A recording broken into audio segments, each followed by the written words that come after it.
talaga po, pinili niyo po ba talagang mag-ALS? Actually, ma'am, na-challenge lang po ako. Okay.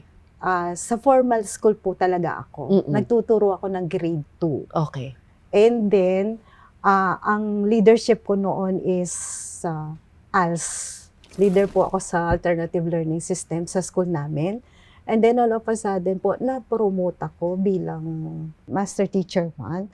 So yung principal namin is gusto niya bawat teacher mayroon silang coordinatorship. Oo. So pinapili po ako. Ang napili ko is MTB, Mother Tongue po, Mother Okay. Tongue base. So sabi niya, hindi na ito pwede. Yan ang kunin mo, sabi So niya. napilitan ka lang na Yes po. mapasok sa ALS. Aksidente lang pala. Oo.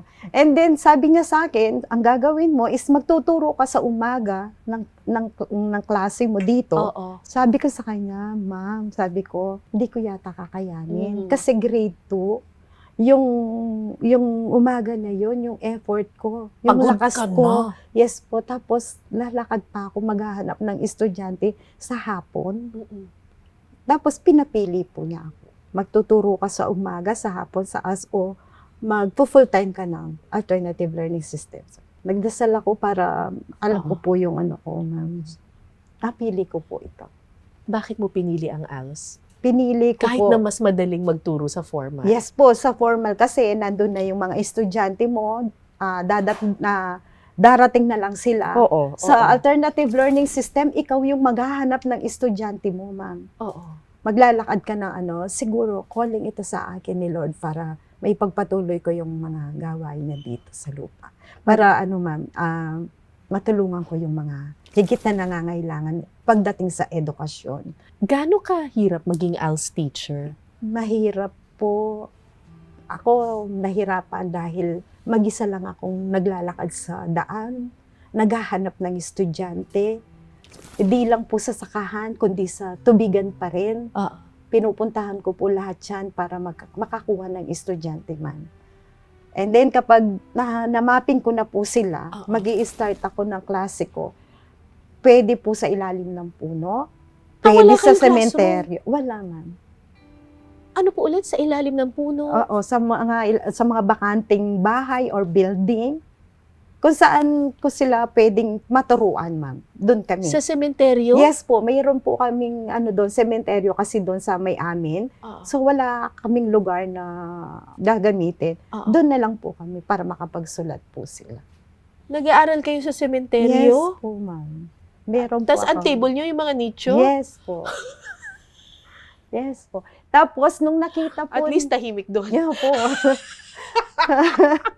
Pinapatawa na. Walang istorbo, ma'am. Walang istorbo. Pag biglang may nag-ingay sa sementeryo, matatakot ako, tatakbo ako. Mababait naman po kasi yung mga nandun sa malapit sa sementeryo, yung mga pamilya doon. Nagka-classroom kayo Yes sa po, sementeryo. So, nung makita po kami ng kapitan namin, Oo. mayroon silang nakita niya kung paano ako nagtiyaga doon sa mga estudyante ko. Oo. Binigyan po ako ng CLC. Community Ano yung CLC? Learning Center po. Ay, meron ka Doon na. sa barangay po mismo. Kasi may bakante pong room doon na parang tambakan lang na pinalinis po niya. At doon po niya inilagay yung So, meron ka ng classroom ngayon? Yes po. Ilan usually estudyante mo? Doon po sa barangay na yon kung minsan 35, 25, yan, ganyan po. Ang dami! Opo, ma'am. At ang mahirap dito, iba-iba sila ng edad, Opo. iba-iba sila ng kaalaman. Opo, ma'am. Eh, paano po yun?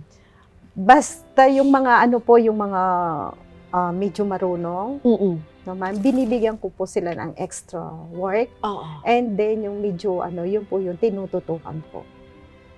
Ganun po yung Katulad ngayon, mayroon akong BLP, yung hindi sila marunong bumasa.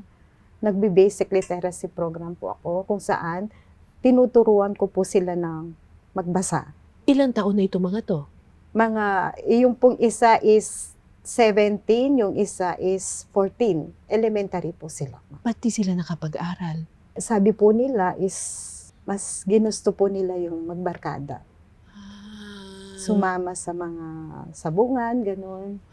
Kaya nung nakita nila yung mga kaibigan nila is nakapag-graduate ng alternative learning system, Oo. nag-enroll po sila sa akin. Oo. So, no read, no write talaga ito. Yes po. Nagsimula ako sa simula, yung mga stroke po, kung paano sila tuturuan magsulat. And then, yung mga sounds. Kasi dati po akong grade 1 teacher, ma'am. Kaya alam ko yung step kung paano makakapagbasa yung isang bata.